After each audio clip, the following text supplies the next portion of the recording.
Hi, I'm Sophie Milliken and welcome to this episode of the Ambition Accelerator.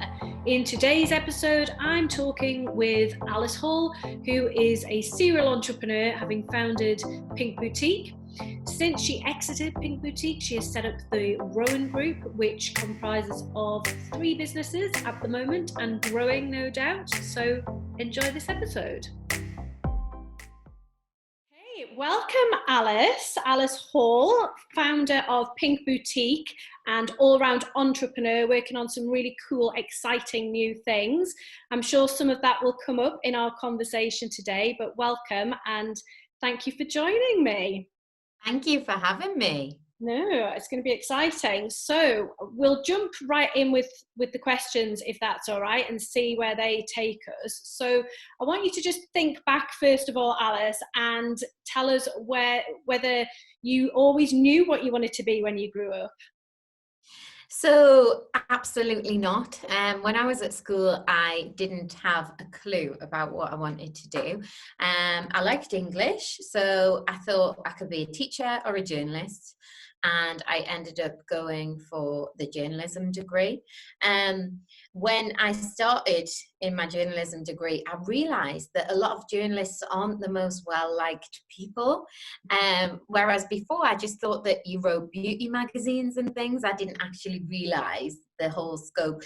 And I got the phone put down me a lot. Yeah, I was thinking kind of, is this really what I'm interested in doing? And the recession actually hit as well in the 3rd year of my degree. So there were no opportunities. Even the most qualified journalists were getting made redundant and things. And I would have had to go to London really to get anything as a junior in an office. So I ended up going into a high school as a cover teacher, basically like a supply teacher, but you're based in the school, you cover all topics, and I absolutely loved that job, but I was really struggling for cash. So I bought my first house with the encouragement of my mum, who kindly lent me some money for a deposit, but it was perhaps a silly move because I broke up with my boyfriend shortly after, and I couldn't actually afford really to live on my own. So I ended up getting loads of jobs. So I'd work in the high school teaching on the daytime, full time. Then I would go and work in a bar on the night time, which was great actually because I got the social element, but I wasn't spending money. I did that when I was at uni, worked in a nightclub. Great. Oh, it's brilliant, isn't it? I'd go and do it now. Everyone's best friend as well. Everyone wants to be friends with the girl that works at the bar. Yeah, exactly. Everyone's nice to you. And then on the weekends, I would do agency work. So it was like selling fragrance. You know, that person who stands at the front of the store and tries to give you a card with the perfume on, and most people like jump back in horror. That was me. So I think at that point, I actually learned that there were lots of hours in the day. And actually I could capitalize on that, and that's when I really got my work ethic, and I realized that I could push myself. And then I had this little idea, which was maybe that I could sell some fashion online. At the time, there was not much choice online at all. So this was 2012. 2011, 2012, and online there was ASOS and there was Misguided, which was like a cool brand that was just coming out. ASOS was very kind of modelly, like catwalk, like quite no tan or anything. And I was from Newcastle. I'd been working in bars and I knew the Newcastle girl, and I was very much that girl who loved hair extensions, lashes, tan, absolutely loved the whole glamour of it all. And I thought there's really a gap in the market here. At the time, I just thought I'll sell on eBay and make a bit of money on the side to help me live. So I bought a pack of dresses, got in touch with a girl who was really wow. She was like the hottest girl in town at that time, and asked her if she would model for me. I went round, took the dress round to our living room. We took some pictures, and I put it on eBay, and it sold. And then I said to my mum, okay, what do I do? Do I take the profit then? And she said, well, maybe we should have a strategy which is reinvest. And that was a real key point. I remember that conversation so well, because that's what we did. So I bought 2 packs and then I bought 4 packs, and every time I made profit I just put it back in, and I grew the stock. And my mum said, you know what, do you want me to set this up as a business, because it's really going somewhere? Should we go into it together? I'll deal with the office stuff. You concentrate, Alice, on the creative, the buying and the marketing, which is my kind of core strength. And that was great. We established it, because at that point I wouldn't have had a clue about setting up a business, you know, 23.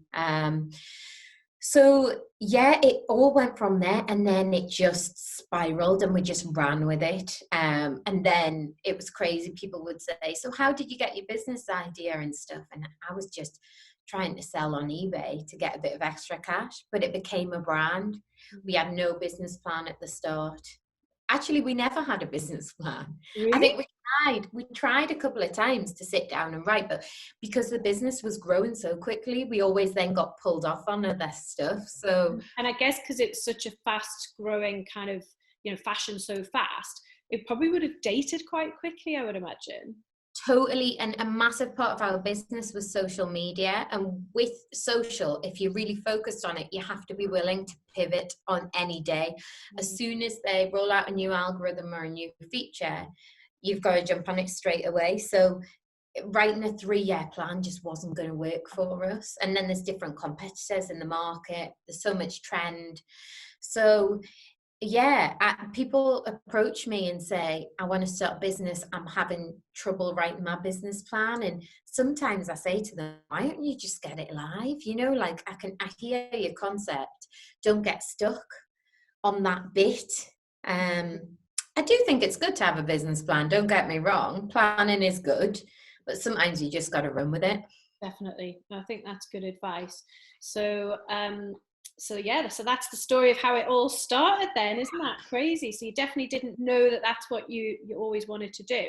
So when you started getting some traction with Pink Boutique and you could start seeing things really taking off, did you at that point had you already started setting yourself goals or ambitions for the brand and where you wanted to take things? It was always kind of be the number one for glam fashion. We tried to pin it down to different numbers or specifics, but by having that unified mission statement, it could take us in different directions and it didn't matter. But by being number one, we knew what we were working towards. So that involved, for instance, having the best customer service. That was really important to me. Providing newness. So we released between 12 and 20 new styles a day. So there was always something for people to come and look at every day. And the social media being kind of like your best mate. So sharing funny things that you would send to your friends. And we got a lot of engagement that way. So it was a very friendly brand. It wasn't intimidating. And people came back to us every week for their night out outfits. Mm-hmm. God, that's incredible. And was there a point, you know, a couple of years down the line maybe, or earlier or even more recently, where you thought, yeah, I've achieved that goal now, this is success for me? Did you hit a point where you felt like that? I definitely hit a point where I thought, how sustainable is the pace? Because we were growing like 500% year on year. We were in the fast track top 100 companies in the UK 3 years running. And that level of growth is quite hard to sustain when you've grown it from the ground up. So you're still learning all of the time and everything's new to you. So I think that you'd had on your little itinerary to talk about work-life balance, and I think that was probably a point where we said our whole life is this business, but are we going to have any sort of personal life? So we decided 3-4 years ago to try for a baby, and we didn't feel like it was the right time, but we thought it would never be the right time. So if we didn't just do it, we thought we're actually never going to do it because we're so obsessed with the business. So yeah, we had our little girl, and that was the first time that I had no choice. I had to step out.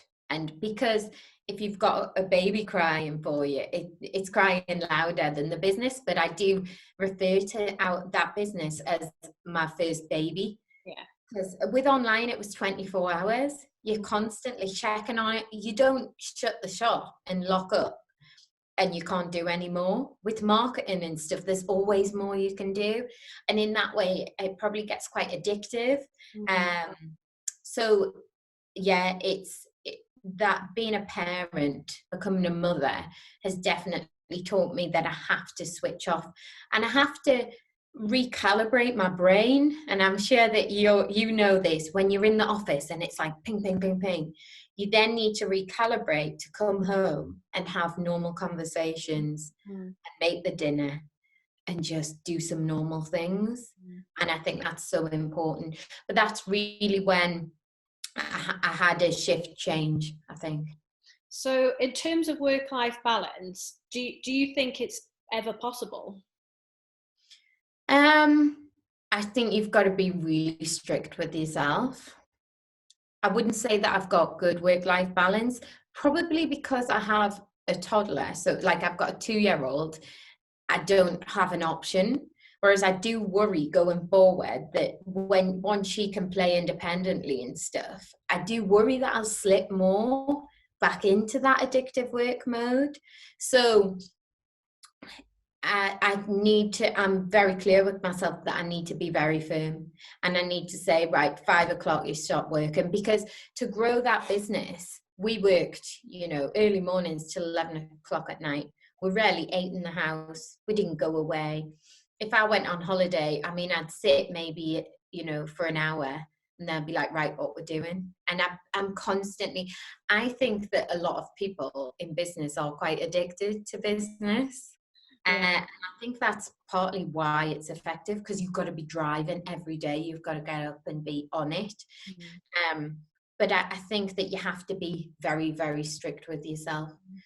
So that's part of the plan. Have you got any tips then for what works for you now to try and get some kind of balance? Because it sounds like you're similar to me in that you're very driven, you're very into work, and you get excited about it. So then I think sometimes that doesn't really feel like work because you love it so much, which I think is a good place to be. But you mentioned there that you get to 5 o'clock and you do, try and switch off. Have you got any other tips around things that have helped you to differentiate between work and life and have some kind of life? Definitely kind of moving. So because we're working from home at the minute, moving from the office and actually closing down the laptop and moving into the kitchen or whatever. But I'm really bad with my phone. And what I find is if I have access to that, whether it's gathering inspiration, going on the business social media accounts, looking at emails, I actually have to have physically not have my phone, but I can't be trusted to just have it on in another room because I'll go and check it. So one of the things that I'm actually ordering, which I'd seen through a contact on LinkedIn, is something called a card phone. And it's like an emergency phone. It's a tiny little phone and it's got a keypad. You can save contacts in it.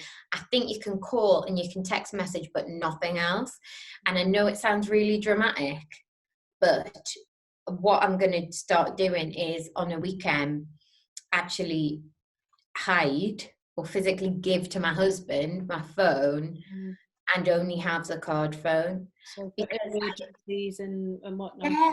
And I think that like literally, and if I want to call someone, that's fine and they can call me, or if I go on holiday, but otherwise I do gravitate back to it. So I think I have to set physical boundaries for myself. I think it's working out what works for you, isn't it? A friend of mine has got that thing that you've just described, and she's very disciplined about using that at the weekends. One thing I've started doing in the evenings is once it gets to a certain point, I try, and I don't do it all the time, but I try and do it as much as possible, and knock my phone onto airplane mode. Yeah.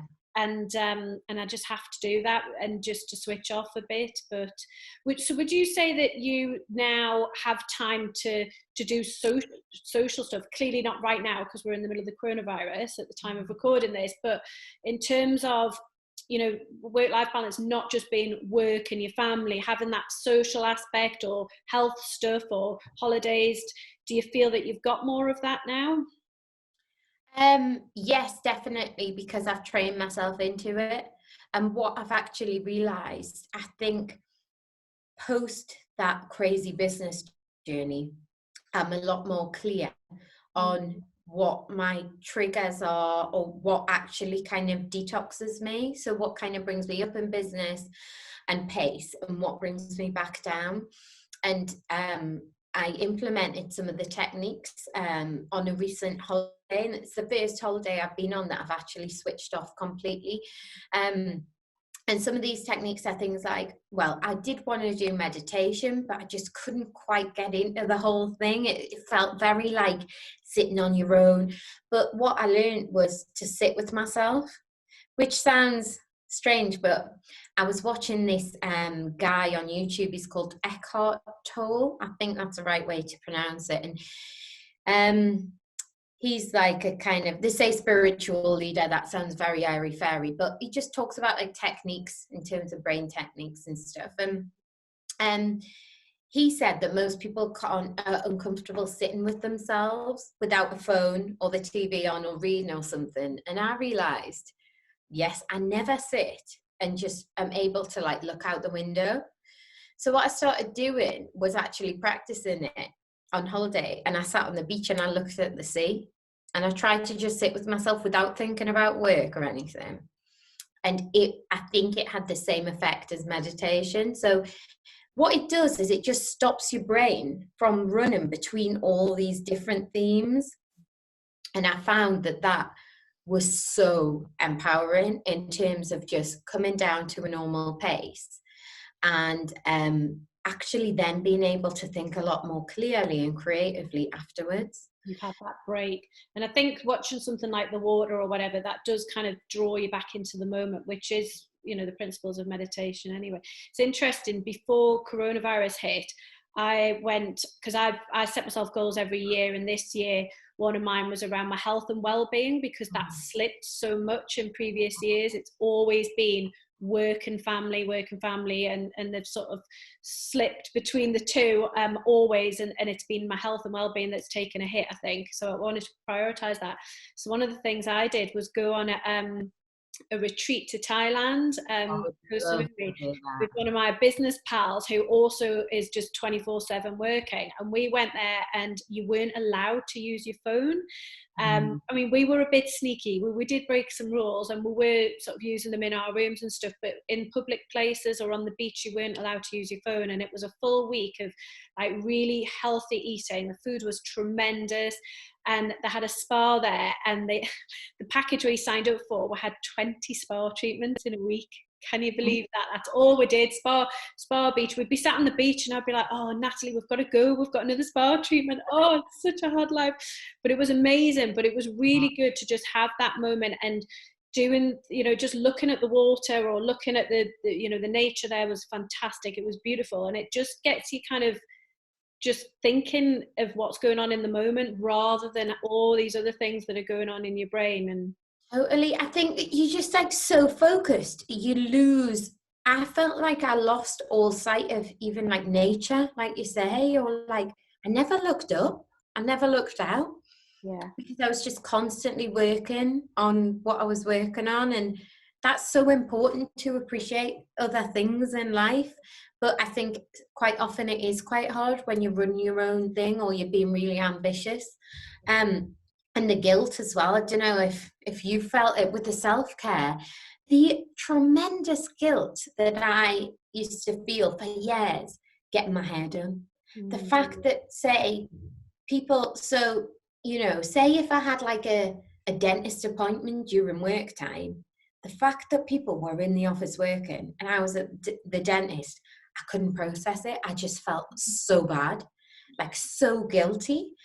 Yeah, I know what you mean, but then what they're not seeing is the fact that you're probably up 3 hours before you've even got to the office, on the phone, on the emails, or in the evenings, catching up on things, or at the weekends, and all of that. And yeah, I think that it's hard, isn't it? Especially then when you have a child to add into the dynamic. I think this guilt theme is so strong. It runs through everything. You're either feeling guilty because you're not giving the business enough, or you're not giving the child enough, or you haven't had any alone time with your partner, you know, you haven't been out anywhere with them, or and then you don't tend to feel guilty for neglecting yourself, but that all comes with it, and I think that can impact on your mood and stuff.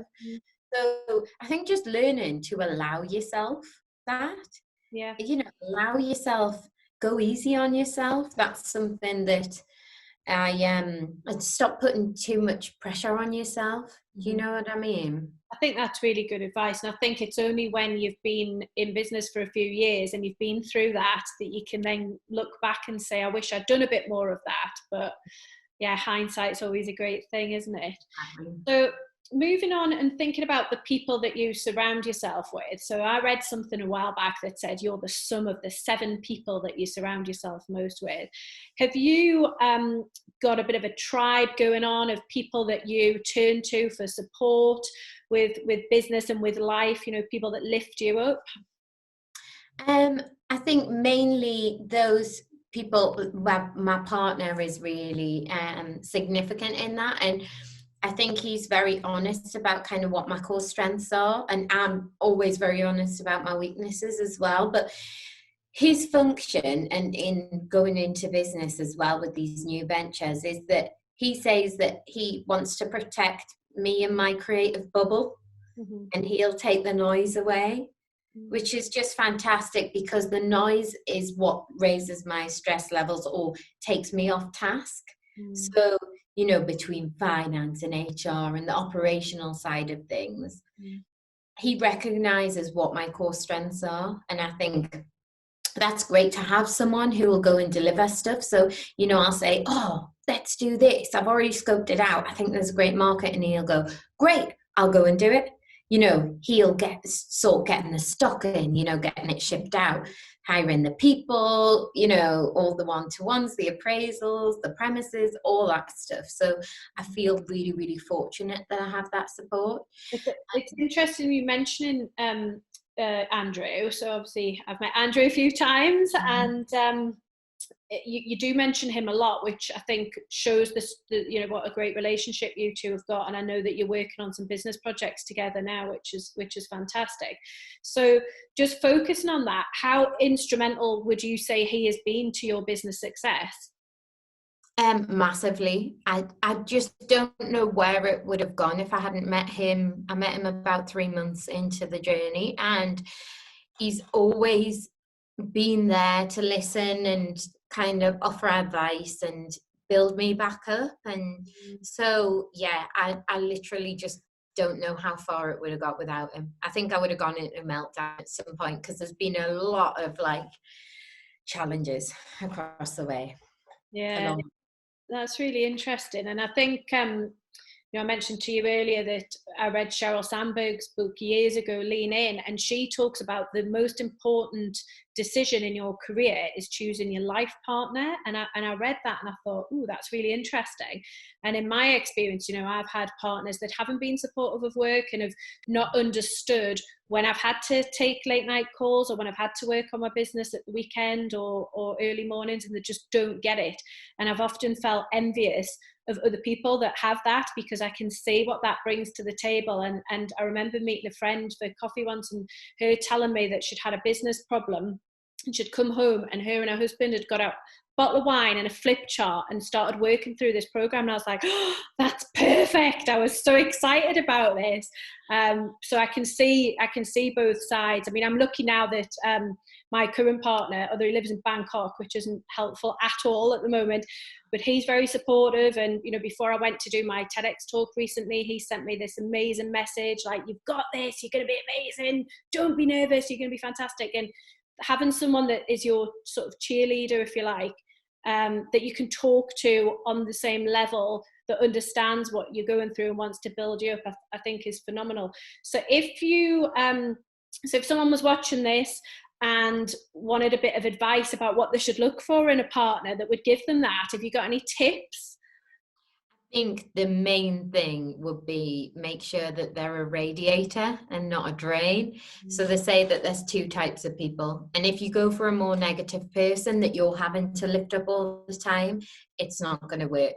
Because especially if you're going along your business journey and you're trying to drive your business, and then you've got this work to do around, you know, developing someone else, and they're always kind of being negative and stuff. I just think that would be the worst situation. I think you need someone who's also ambitious and optimistic. Just these people, I think red flags would be like people who say, you can't do that, or oh, but that would be really complicated, or that would take loads of work, or people have tried it and failed, or, you know, just stuff like that. Or do you really think that you're cut out for this? You know, that kind of stuff. I've never had that, but I've had like, you know, why do you want to work when you don't have to? Like, why do you want to work during the, you know, outside of work hours, and what's the point, and things like that. And actually, I have had before, you know, do you know, you reckon your business is going to get to this point? Really? Yeah, it did. So there. But it's really interesting. I think that makes such a big difference. And I think, obviously, you know, you spend probably most of your time with Andrew. So to have that, you have to have that, back to your sort of radiator and drain analogy. Yeah, I mean, we were just saying the other day, we don't know if there's many couples that have actually physically spent so much time together. Like because we've worked together constantly, and then we had a bit of time off together when we had our daughter and stuff. Luckily we get on, because I think if it wasn't 100% secure, then we wouldn't have been able to do it all. But yeah, I think it is so important. That's interesting. So moving on, have you ever suffered from imposter syndrome? Probably every day, if not every few days. Even now, I would say you still have it. Yeah, totally. So I find with me, it doesn't come, like, it's not constant, because otherwise I wouldn't do anything. But what happens is, I saw this illustration of the creative process. I don't know if you've seen it, but it like says, it's a great idea. Let's map it out. And then it says, actually, no. And then it's like, don't even bother. And I think that that's kind of the thing that I go on. You know, I'm like, right, we can do this, we can do that. And then it'll be like, why are you trying to do that? You know, like, people are going to laugh at you. Oh, it's just stuff like that. And I think that's quite normal. You know, as humans, we have inbuilt in us the fear of what's going to happen next. And that's because as cavemen or women, cave people, we were meant to fear that a tiger was going to come and eat us, because that's how we evolved. We protected ourselves. We have evolved from the most cautious people, the most cautious cave women we've evolved from. So trying to then get that out of you, it's quite hard. There's always going to be an element, even if you're quite an optimistic person, it's always going to be that before you get on stage, like, oh, everyone's going to laugh at me. What if this doesn't go down well? What if I just sound like I'm bragging? Like, I get that little lingering thing. I don't know about you, but about telling my business story, I quite often come off calls like this and just go, oh God, did you sound like a... Isn't you know what I mean? It's so frustrating, and I totally get it. I totally get it. And I think probably one of the things where I felt like that the most was going back to doing my TEDx talk, and just because I was asked to share my story and where my grit came from, and I felt so uncomfortable doing it, and I agonized over doing that talk for months, like nothing ever before. It was ridiculous when I look back on it. And then when it was released, I almost didn't want to share it, because I thought, oh, people are going to think, who does she think she is and stuff. And then I think, well, you've just got to make yourself do it. And actually the feedback that I've had from that, and you'll have had the same when you've done talks or you know, spoke about various things, is people want to hear that. And if you think back to when you were starting out and where you got inspired, or where you got your energy from, you need to hear other stories, and I think that's so important. But it's interesting to hear other women say that imposter syndrome never goes away, and I suppose it can probably be helped by things like a supportive partner or a good group of friends. But I think, is it an element of that you've got high standards for yourself, so therefore, that's what you're always trying to achieve?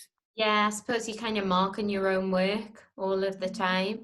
And if you're on this crazy productive high, you're never going to be able to sustain that forever. You have to expect for your energy to deplete and your mood to drop a little bit. And I think that the way to work through that is just to say, you know what this is, really understand it in yourself. This happens with you. You will doubt yourself sometimes, but tomorrow or the next day, you're going to feel motivated again. So do what you need to do today. And sometimes that is literally doing no work. Sometimes it is lying on the sofa all day, eating what you want. Sometimes you need to just feel a bit sorry for yourself for a day, get it out of your system, and then crack back on. Oh my God, I so do that. I do that loads.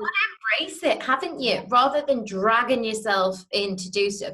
I mean, it's hard when you've got commitments, but I think something about listening to yourself and saying, you're not in the right place today, so it's probably better to reschedule that thing or whatever. And just go with your intuition, because you need to have slower paced days.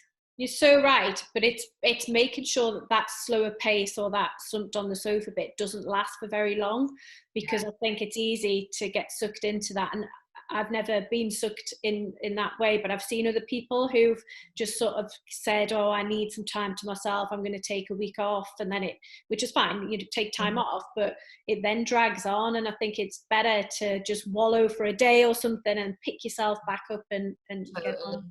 I think even arranging something so that you break back out of it, because I have been there.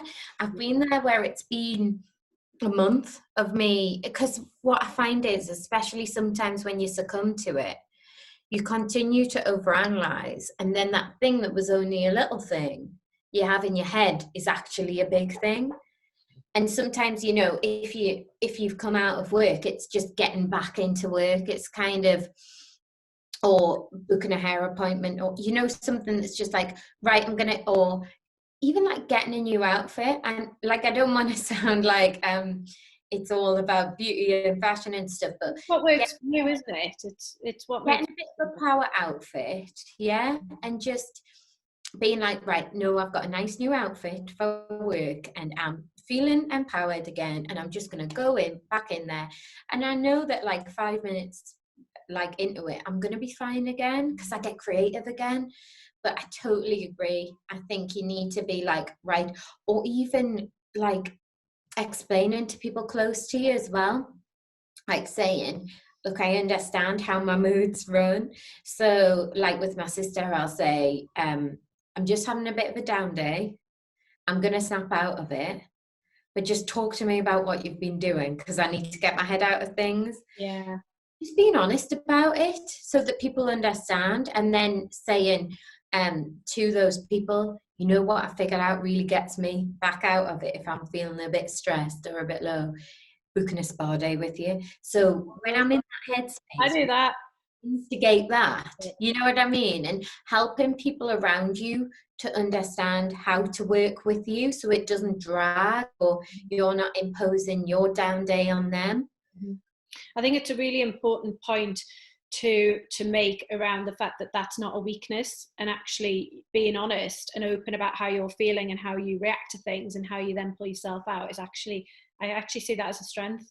So, just this awareness of yourself, what gets you into a certain mode, what helps you step back, just really listening to these moods and things. And nobody can be 100% all of the time. And I think what you have to remember is the stuff very rarely do people put stuff out when they're not feeling 100%. So what you're seeing is this people on their A game.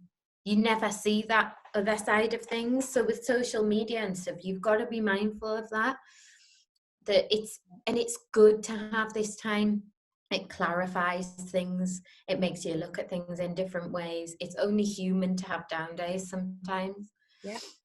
Very wise, very wise. So we've touched on this a little bit in some of the conversation, but without getting into the detail. But I've spoken to you about before about having role models and being inspired by people. Who have been your role models?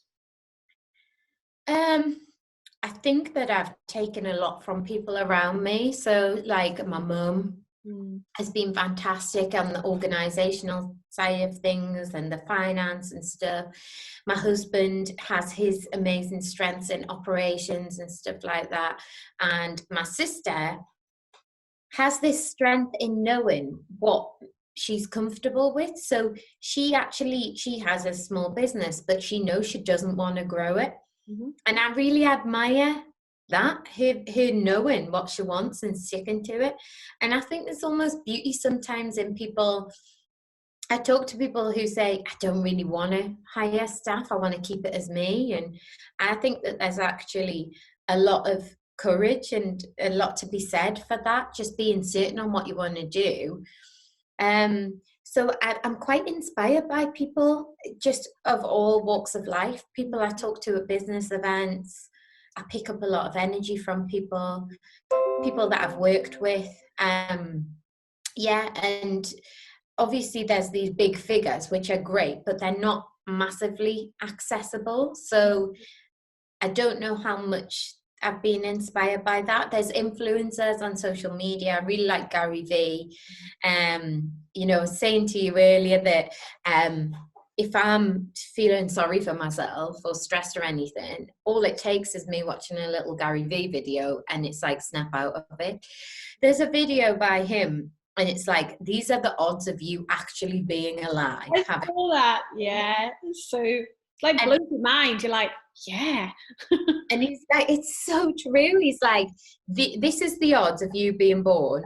And so stop whinging about that time that you put your knee out in high school, or the fact that your dad isn't very receptive to your ideas, or this or that ex-partner that you had that made you really possessive, or like blame.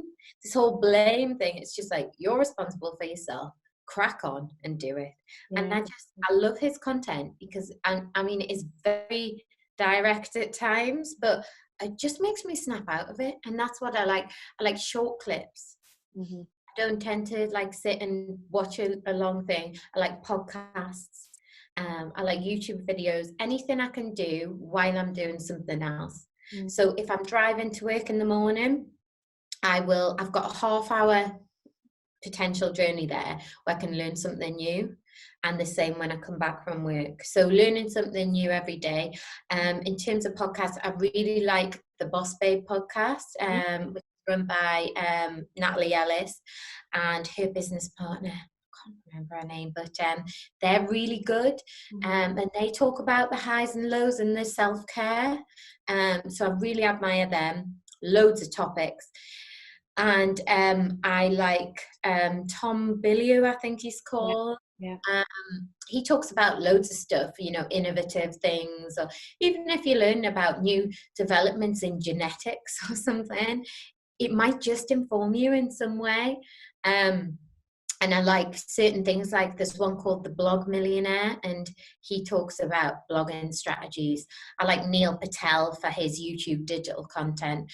So a raft of influencers, I would say, that are producing content. It's not so much looking at those people, oh, they've achieved that, and they're the full article. I like hearing about the journey along the way. Yeah, I think you're absolutely right. It doesn't even have to be something related to what you do. It can be anything that just sort of sparks that off. And I really like the way that you use your time productively. So listening to something on the way into work, I'm a big fan of doing that as well.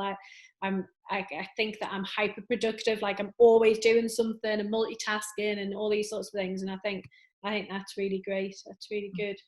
So two things I think that I just want to pick up on. So you have clearly been influenced and influence social media loads. What would you say is your platform of choice for work right now? Maybe it's changed, I don't know. So for B2C, It's Instagram and TikTok.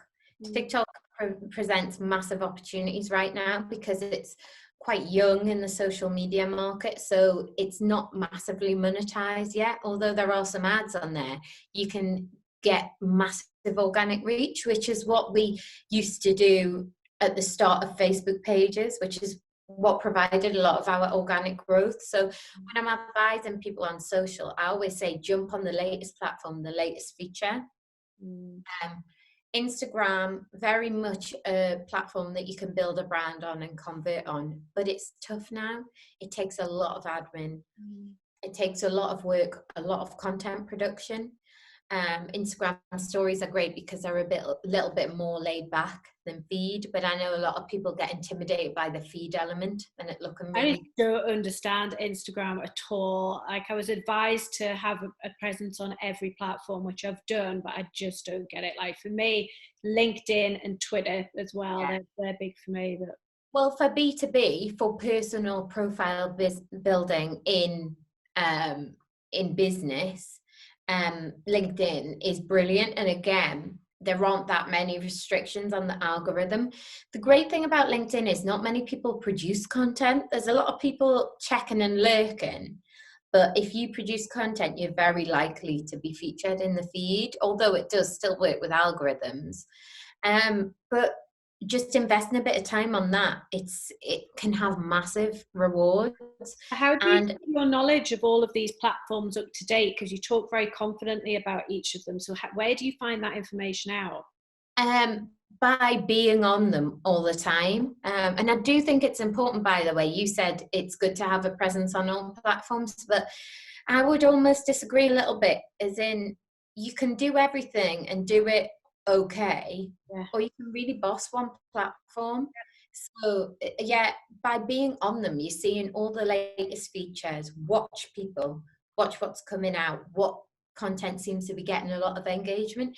If you see influencers doing the same thing over and over, you know that it's working for them. Being on there, but also then you can follow key people, like on LinkedIn. There's people who just talk about new LinkedIn features, how to maximize your profile. There's some free training you can access, which usually leads to them trying to sell you something, but I think it's worth watching. Different sites, tech sites, and things like Wired. I recommend people kind of setting their homepage to a site, a news site or a tech site that is relevant to their industry. So if you want to blog about social media, then set your homepage to a social media news site, which just talks about the new features. So there's a lot of people on my LinkedIn who own digital agencies, and they share content all the time. And the effect that has is people think they really know what they're talking about when it comes to LinkedIn. They're on the latest developments. Therefore, if I pay for their services, they're going to do the best job while I'm focusing on my business. So LinkedIn, amazing for business. Instagram and TikTok, great for B2C. Facebook it's still doable. It's harder to break through. Okay, that's useful. That's interesting. Okay, so finally, just to finish off then, Alice, what one piece of advice have you been given that served you well that you would like to pass on? So I read in a book once that if you build your personal brand, you'll then be able to sell whatever other ventures you go into through that. So if you're working on your personal brand, it's a brand for life. But if you just invest in your time into a single brand, a single company that you're working on, say you were to exit that business, you were to transact on it, you can't market through those channels anymore.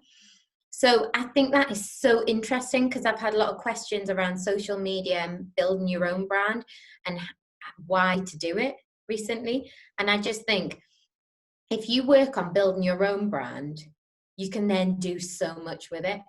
So I thought that might be a good, useful thing for people who are in business at the minute and wondering, is it worth investing in all this LinkedIn activity and promoting myself? That's really good advice. And I've read a couple of books that say similar. And I think, now that you're in the position of exiting one business and setting up new ventures, that hopefully that'll serve you well and they'll all be equally successful, which is brilliant. Thank you very much. Great. Well, it's been fabulous speaking to you. So thank you so much. And I'll include some links to where people can find you and things underneath this interview. So thank you. Thank you very much. I hope that you enjoyed listening to this episode of the Ambition Accelerator as much as I enjoyed recording it. If this was your first experience of tuning in, go back and listen to previous episodes, as there are some brilliant ones. Please do go and check those out. Hope to catch you next time.